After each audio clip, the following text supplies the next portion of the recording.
is a midweek meal ideal for school nights. It's part of my new series, Meals for Kids. And this one is my potato waffle topped cottage pie. It's really, really quick and easy. We're going to use sear and saute to make our beef filling. Then I'm going to air fry my potato waffles so they're nice and crispy. Top them with some cheese, which of course is optional, and then pop it back in onto air fry. Make sure everything's nice and hot and it is then ready to serve.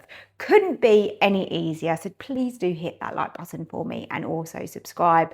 I hope you're enjoying these ideas for your children. These are family meals that are really, really simple, but things that can be made in your Ninja Foodi. Maybe you've got grandchildren coming round at the weekend and you need to feed them. This is a good option as well. And who doesn't love a cottage pie? It is comfort food at its best. And I think it's actually really nice with the potato waffles.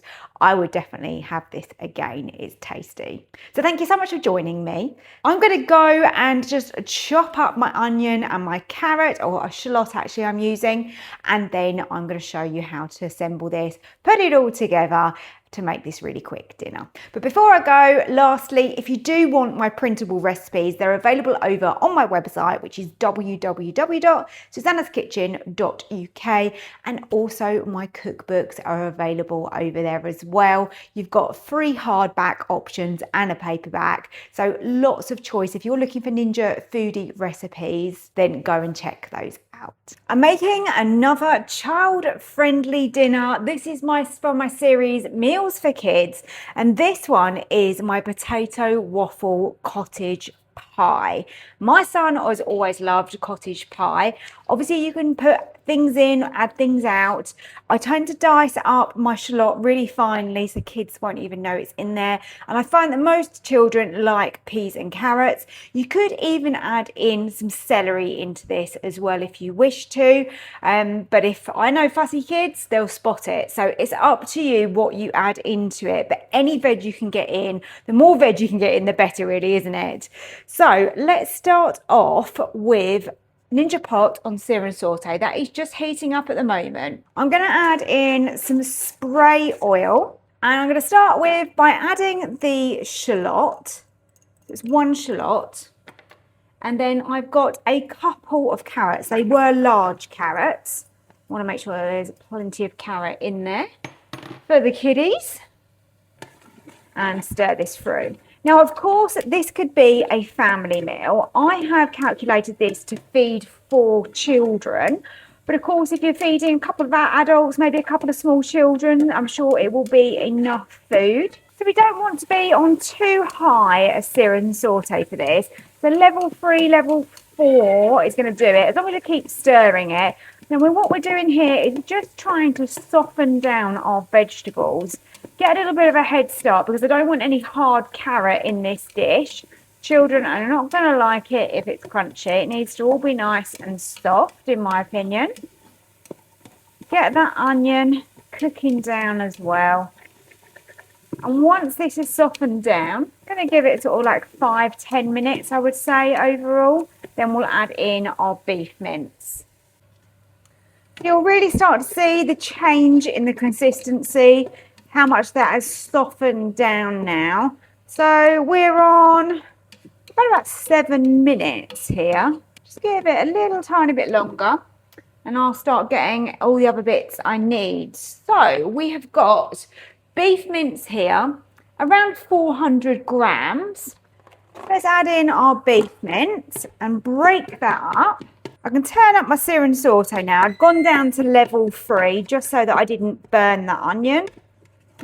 Now I'm just going to turn that up a little bit more. Start mixing that through. Now I like to add some salt and pepper. Of course, it's up to you. If you're feeding young children, you may not want to add too much seasoning to this, but the choice is yours. And then the same with some mixed herbs. I'm only going to put in like half a teaspoon, but if you want to leave those out, you can. So we really want to brown this mince off fully. So I'm just stirring that through, stir through the seasoning that we've added in there. It's a really simple, basic cottage pie, this, but I think that is perfect, and that's what children are going to enjoy. So when your beef is nicely browned like this, I'm going to add in or squeeze in the tomato puree. I want a couple of tablespoons. So when your tomato puree has been stirred through and that's had a couple of minutes, I'm going to sprinkle over the flour. And this is just going to work as a thickener to make a gravy. Now you can use gluten-free flour for this if you need to. So you want around a tablespoon. Stir that in to your veg and your meat. So I just tend to give that just a minute, stirring that through. And then we can pour over our beef stock. My beef stock hasn't fully dissolved, but it will do. Stir that through. Smells really, really nice. Now I'm going to bring this up to a simmer, and then I'm just going to leave this for probably like 15 minutes. Just let them carrots fully soften, get everything and all the flavours, you know, like combining, working together, bringing us some cottage pie magic. I love a cottage pie. Such a good comforting dish, isn't it? And by doing this, I haven't got to go and make mashed potatoes either. So it's a nice, quick midweek meal, this one. Now I've got peas still to add in, but they won't need too much cooking time. So I've just weighed those out on the side there. So my stock, I said it was just a tablespoon of flour, didn't I? And it was 500 millilitres of hot beef stock. Just made up a stock pot with my kettle, so just some hot water from a boiling kettle. And then peas wise, I've got petit pois, and that's 175 grams. But I'm going to add those in a little while because they don't need too much cooking.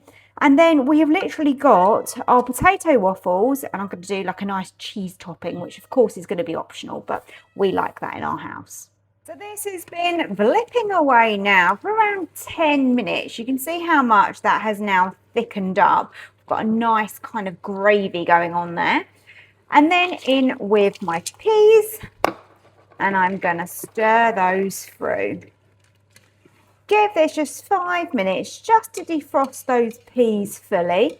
Finish cooking those carrots, and you can see this is a great consistency now. Perfect for topping with our potato waffles. So what I'm going to do is I'm going to transfer this to my Ninja baking dish, and that's from the Ninja bakeware set.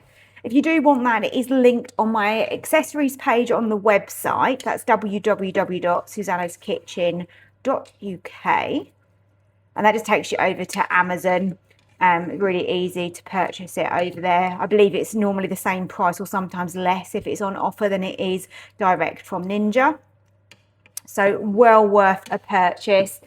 And then what I'll do is once I've got rid of that, I'm going to rinse out my pot. I'm going to air fry my waffles just so that they're nice and cooked on the bottom as well as the top. Because if we just put those straight on, see the bottom would be a little bit soggy, and I think it'd be a bit nicer just to spend that little bit of extra time doing that. I've realised that I've run out of cheddar cheese, so I can't grate that on the top, but I have got some slices of mozzarella. So I'm going to do that on ours tonight. If you would prefer to put grated cheese on the top of yours, then go ahead and do that. Either's going to work. A sprinkling of Parmesan, it doesn't really matter. And of course, you can leave it completely plain. You don't have to use that at all. Right, let's move on to the next stage. Let's go and get that out of the pot, rinse it, and then I'll show you how long I'm going to air fry those waffles for. Okay, so Ninja off. Let's get this filling out and get that into the Ninja pot. Now, I think this feeds 4 really, really well. So just spreading that out in the pot. Now, we've got square waffles and we've got a circular tin, and I'm afraid that is just part of cooking in the Ninja Foodi. It's never quite as simple when you've got a round pot. So I've rinsed my pot quickly, and now I've got my potato waffles on my Ninja rack, because that is the best way that I can fit in 6 of them. And when we put them onto the actual cottage pie, I'm going to probably cut them up just to fit them into one layer. But I think I need probably 6 of them to cover the surface. So let's get the Ninja onto air fry. I think I'm going to give those about about 7-8 minutes. I think that should do the job on 180. Let's go 7, shall we? Because they are going to have a little bit more cook time on the cottage pie. 7 minutes has done the job. They're nice and crispy, but remember they're going to have that little bit more cook time when they go on top of the cottage pie. So now to layer this up, I'm putting in a couple of whole ones, and then the others I'm just going to cut so that they actually fit and give me one even layer. I believe 6 waffles is about right, so hopefully you can fit them all in the same way that I have done so here. There we go, almost all covered. A few little bits that I'm just pushing into the sides, and this last bit I'm just going to eat. Because I didn't have grated cheese, I've just literally chopped up my slices of mozzarella, and I'm going to top it with that instead. If you prefer parmesan, then you can add whatever you like, and of course if you don't want the cheese on top, just leave it plain.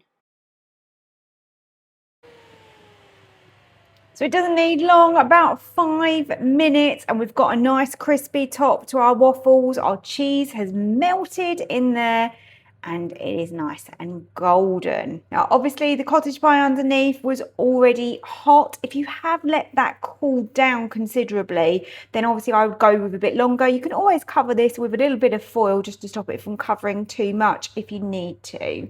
I'm ready to serve up. I've served up a portion. I think that is great for a young child size portion. You can serve extra gravy on the side, maybe some broccoli or something extra if you wish to, but I've just done that quickly. You can see how much I've taken out of the pot here. Plenty left in there. It's really, really tasty. It's so simple and a really quick idea for a school night dinner. I hope you give it a try. I hope your children like it. Don't forget to leave me a comment and let me know what you think. And thank you so much for watching. And lastly, please do hit that like button for me and do subscribe to Susannah's Kitchen. All the printable recipes are over on the website www.susannahskitchen.uk.